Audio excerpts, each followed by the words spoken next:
विद्या भारती का लक्ष्य इस प्रकार की राष्ट्रीय शिक्षा प्रणाली का विकास करना है जिसके द्वारा ऐसी युवा पीढ़ी का निर्माण हो सके जो हिंदुत्वनिष्ठ एवं राष्ट्रभक्ति से ओतप्रोत हो, शारीरिक, प्राणिक, मानसिक, बौद्धिक एवं आध्यात्मिक दृष्टि से पूर्ण विकसित हो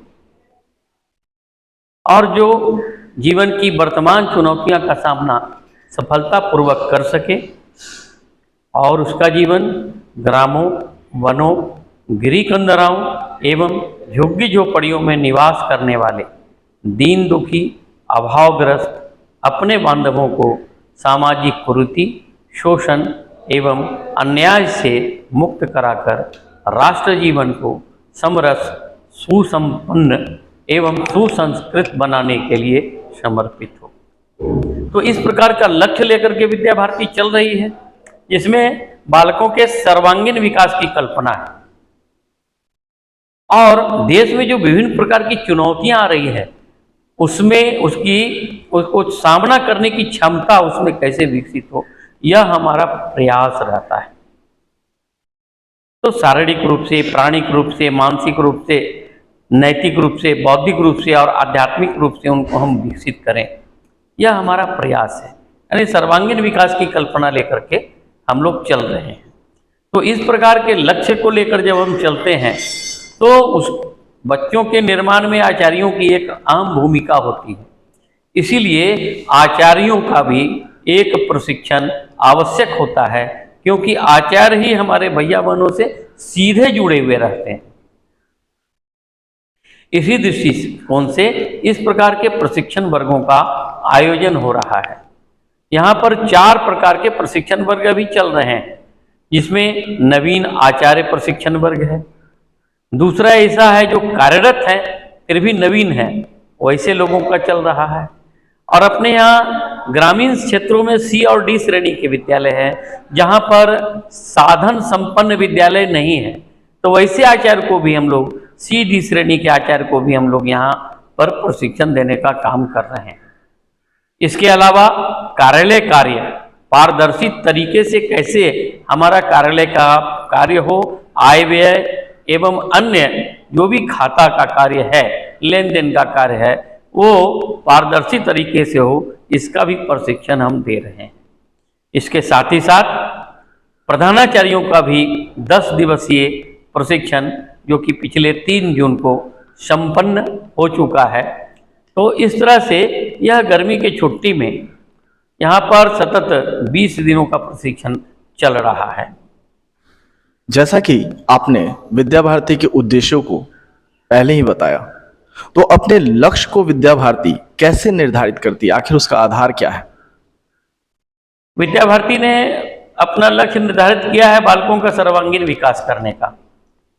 तो सर्वांगीण विकास करने के लिए हम शारीरिक शिक्षा, योग शिक्षा, संगीत शिक्षा, संस्कृत शिक्षा और नैतिक एवं आध्यात्मिक शिक्षा, ये 5 प्रकार के आधारभूत विषयों का क्रियान्वयन हम अपने विद्यालय में दैनंदिन गतिविधि में करने का प्रयास करते हैं। प्रातःकाल जब विद्यालय खुलता है उस समय से लेकर अवकाश के समय तक इन सभी 5 जो आधारभूत विषय हैं इनका क्रियान्वयन हम लोग करने का प्रयास करते हैं। इसके साथ ही साथ विषयों की जो पढ़ाई है वो तो प्रत्येक दिन होती ही है। जैसा कि हमें पता है कि सारे विद्यालयों में विषयों की पढ़ाई होती है और अन्य विद्यालयों में जो शिक्षक हैं उन्हें केवल शिक्षक कहते हैं, जबकि विद्या भारती के विद्यालयों में शिक्षकों को आचार्य कहा जाता है। इसका क्या अर्थ है? आचार्य का क्या अर्थ है? और विद्या भारती विद्यालय एक शिक्षक को आचार्य कैसे बनाता है, जो कि इस प्रशिक्षण का मूल उद्देश्य है? सर्वप्रथम यहाँ पर जब आते हैं तो एक शिक्षक के रूप में ही आते हैं, लेकिन आचार्य कहने का तात्पर्य यह होता है कि जो अपने आचरण से शिक्षा दे सके, अर्थात स्वयं काम करें। कोई भी कार्य हम किसी से कराना चाहते हैं तो हम यदि स्वयं करते हैं तो उसका प्रभाव सीधा बच्चे पर पड़ता है कि अरे आचार्य जी भी ये सब चीज करते हैं। अर्थात विद्या भारती अन्य स्कूलों से कैसे अलग है, इसका एकमात्र उदाहरण मैं अभी देता हूं कि कराग्रे वस्ते लक्ष्मी कर मध्य सरस्वती करमूले तु गोविंदा प्रभाते कर दर्शनम। अपने हाथ में माँ सरस्वती, माँ लक्ष्मी, भगवान विष्णु का वास होता है, ऐसा हमारे भैया बहनों को हम शिक्षा देते हैं। हम लोग कहते भी हैं मुहावरा में, अपना हाथ जगन्नाथ। और इनका दर्शन करने के बाद कहते हैं समुद्र वसने देवी पर्वत स्तन मंडले विष्णु पत्नी नमस्तुभ्यम पाद स्पर्शम क्षमस्वमी। यानी हिमालय के समान और नीचे कन्याकुमारी तक जो भारतवर्ष फैला हुआ है, ऐसे धरती माता के ऊपर हम पांव रख रहे हैं। तो हे माँ, तुम्हारे ऊपर हम पांव रख रहे हैं, तो इसको हम क्षमा हमको करो। यानी भारत केंद्रित शिक्षा, भारत हमारी माँ है, ऐसी शिक्षा हम देने का प्रयास करते हैं। राष्ट्रभक्ति से ओतप्रोत और साथ ही साथ अपनी जो प्राचीन परंपरा संस्कृत है हिंदुत्व, उसको लेकर के हम चल रहे हैं। और इसी से हम अन्य विद्यालयों से अपने आप को अलग महसूस भी करते हैं। एक और उदाहरण देना चाहता हूं कि अपने यहाँ अभिभावक संपर्क पद्धति है, यह अभिनव पद्धति है। बच्चों के सर्वांगीण विकास के दृष्टिकोण से कक्षाचार्य और आचार्य के द्वारा भैया बहनों के घर में जाकर उनका कुशल क्षेम पूछना, उनका विकास किस प्रकार से हो रहा है वह पूछना, यदि बच्चों में कुछ कमी है तो वह भी बताने का प्रयास अभिभावकों को करना, और इस प्रकार से अभिभावकों को अपने के साथ जोड़ना, यह अन्य विद्यालयों से हमें अलग करता है। जैसा कि हमें पता है कि नवीन राष्ट्रीय शिक्षा नीति 2020 प्रभावी रूप से लागू हो, इसके लिए सारे विद्यालय प्रयासरत हैं। इसमें विद्या भारती विद्यालय या इस प्रशिक्षण में ऐसा क्या कुछ जो है किया गया, जिससे कि हमारे जो आचार्य हैं वो प्रशिक्षित होकर के एनईपी को पूर्ण रूपेण विद्यालय में लागू कर सके, क्रियान्वित कर सके। राष्ट्रीय शिक्षा नीति 2020 जो 29 जुलाई 2020 को देश को समर्पित की गई थी, उसका क्रियान्वयन मुख्य रूप से होना आवश्यक है। ऐसे हम जानते हैं अनेक प्रकार से कई शिक्षा नीति बनी, शिक्षा आयोग बने, और उन्होंने वो शिक्षा पद्धति देश के सामने रखी, लेकिन कोई परिणाम नहीं निकला। अंग्रेजों के हम गुलाम थे, तो मैकाले शिक्षा पद्धति जो चल रही थी वही लगातार चलते आ रही थी, कोई परिवर्तन नहीं हो रहा था। अंत में एनडीए की सरकार बनी और राष्ट्रीय शिक्षा नीति यहां पर प्रस्तुत किया गया। इसके पीछे भाव क्या है कि लगभग करोड़ों लोग अपनी भारत की शिक्षा नीति कैसी होनी चाहिए इस संदर्भ में अपने सुझाव दिए, और जन सामान्य के सुझाव को लेकर के यह राष्ट्रीय शिक्षा नीति ये तैयार की गई। इसलिए इसका क्रियान्वयन होने में बहुत आसानी है। उदाहरण के लिए हम कह सकते हैं कि भारत केंद्रित शिक्षा, यानी हम जो भी शिक्षा दें वह भारत माता को केंद्र में रख करके दें, यानी राष्ट्रभक्त बालक का निर्माण करें। अभी हम जवाहरलाल नेहरू यूनिवर्सिटी की बात करते हैं तो वहां पर जो नारा लगता है ये बहुत ही अशोभनीय है। हमारे बच्चे कहाँ जा रहे हैं? इसीलिए अपने यहाँ जो शिक्षा नीति आई है भारत केंद्रित शिक्षा, और दूसरा है मातृभाषा में शिक्षा। अपने जो जिस राज्य में है उस राज्य में अपनी जो मातृभाषा है उसमें यदि शिक्षा प्राप्त करते हैं तो बहुत ही सरल ढंग से और सामान्य ढंग से उसको सीख लेते हैं।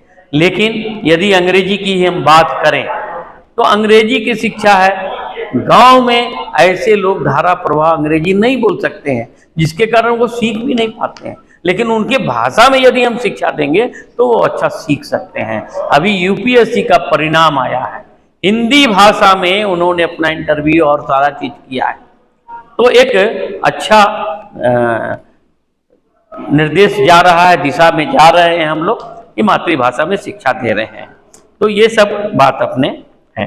तो राष्ट्रीय शिक्षा नीति का क्रियान्वयन को ध्यान में रखते हुए हमने अखिल भारतीय स्तर पर इसकी गोष्ठी कराई और वहाँ से कुछ मास्टर ट्रेनर बन के निकले जो बिहार और झारखंड क्षेत्र जो है अपना, वहाँ पर के आचार्यों, प्रधानाचार्यों, निरीक्षकों को उन्होंने ट्रेन किया और ये प्रक्रिया फिर प्रांत स्तर पर आई, प्रांत स्तर के बाद जिला स्तर पर आई और संकुल स्तर पर आते हुए हमारे प्रत्येक आचार्य राष्ट्रीय शिक्षा नीति में क्या क्या है इसको ठीक प्रकार से जान लें और उसका क्रियान्वयन विद्यालय स्तर पर करें, यह लक्ष्य लेकर के हम लोग चल रहे हैं। और इसी संदर्भ में हमारे राष्ट्रीय मंत्री माननीय किशन वीर जी यहाँ पर आए थे और राष्ट्रीय शिक्षा नीति के संबंध में उसका क्रियान्वयन कैसा हो बहुत ही अच्छे ढंग से यहाँ पर उन्होंने प्रस्तुत किया। तो इस प्रकार के कार्य को करके हम राष्ट्रीय शिक्षा नीति का क्रियान्वयन कर रहे हैं। राष्ट्रीय शिक्षा नीति में समाज के अनेक जो चुनौतियां हैं, अभी रोजगार की हम बात करें तो इस पे सरकार ने राष्ट्रीय शिक्षा नीति में स्किल एजुकेशन पे काफ़ी ज़्यादा फोकस किया है। तो क्या इस प्रशिक्षण में उससे संदर्भित कोई खास वर्ग चला क्या? जैसा कि हम जानते हैं, जो पूरे भारतवर्ष का जो एक सर्च किया गया था कि यहाँ पर कितने बच्चे ड्रॉप आउट हो जाते हैं क्लास 5, क्लास 6, क्लास 7, 8 के बाद किसी न किसी कारण से, अर्थाभाव के कारण हो, माता पिता की मृत्यु हो या संस्कार की बात हो। जब बच्चे की पढ़ाई छूट जाती है तो वो बच्चे क्या आगे जाकर के क्या बनते हैं, उसके पास कोई गुण नहीं है। तो राष्ट्रीय शिक्षा नीति में ये बताया गया है कक्षा 6 से लेकर के 8 तक कौशल विकास हम कैसे करें। यहाँ से 8वीं कक्षा तक पढ़ने के बाद यदि ड्रॉप आउट होते हैं बच्चे तो कुछ ना कुछ यहाँ से सीख करके जाएं जिससे कि अपना रोजगार स्वयं खड़ा कर सकें और अपने गुणों के आधार पर कुछ कमा भी सकें। तो ये कौशल विकास के दृष्टिकोण से कक्षा 6 से 8 तक हम लोग लगातार प्रयत्नशील हैं और विभिन्न प्रकार के कार्यों को हम कराते हैं, जैसे पंखा है या स्विच है, स्विच को कैसे बनाया जा सकता है, पंखा का वॉल बेयरिंग कैसे किया जा सकता है, नल को फिट कैसे किया जा सकता है, साइकिल में ट्यूब लगा हुआ है उसका पंचर कैसे बनाया जा सकता है। तो ये सैद्धांतिक रूप से भी बताया जा रहा है, धीरे धीरे इसको प्रायोगिक रूप में भी हम लाने वाले हैं और यह प्रयास हमारा चल रहा है कि कक्षा 6, 7, 8 तक में हम कुछ न कुछ बच्चों को सिखा करके आगे बढ़ सकें। और उसमें एक मुख्य है कंप्यूटर की शिक्षा, संगणक की शिक्षा, वो कक्षा 2 से ही हम देना प्रारंभ कर देते हैं ताकि 8 तक आते आते वो कुछ न कुछ कंप्यूटर में कर सके, ऐसा हमारा प्रयास है। और हम अभी जो हम कर रहे हैं तो अपनी जो नीति है नित्य नूतन चिर पुरातन, तो जितने भी नए नए प्रकार के प्रयोग हैं उन सबको अपनाना, जैसे पूरा कैंपस वाईफाई हो जाए, हमारा इंटरनेट की सुविधा सर्व सुलभ हो जाए, जिससे कि कोई भी चीज को निकालना है तो हम लोग इंटरनेट के माध्यम से निकाल सकें।